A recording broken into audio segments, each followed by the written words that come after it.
Hi everyone, in front of me I've got ZTE Blade A51 and let me share with you how to enable the Google backup on this device.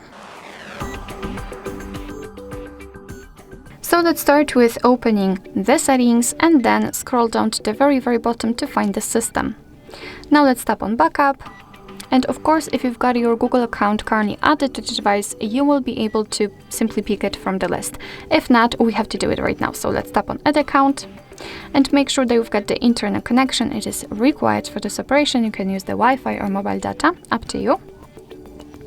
And here from this step, we can either create a new account if you do not have your own yet, or simply type your email or phone. So let me do it.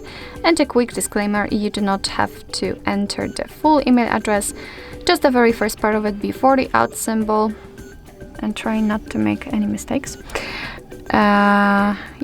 And after tapping on next, your device will autofill and the section after the @. Alright, so here we have to enter the password, and let me do this out of the screen.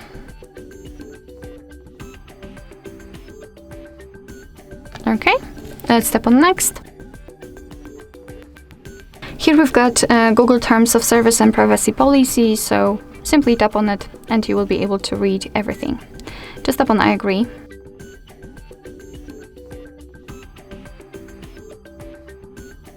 And here we've got the backup section, the backup information, so you're able to use 15 gigabytes of the backup account to backup apps and apps data, call history, contacts, device settings, and text messages. Of course, you can tap on more details to learn more.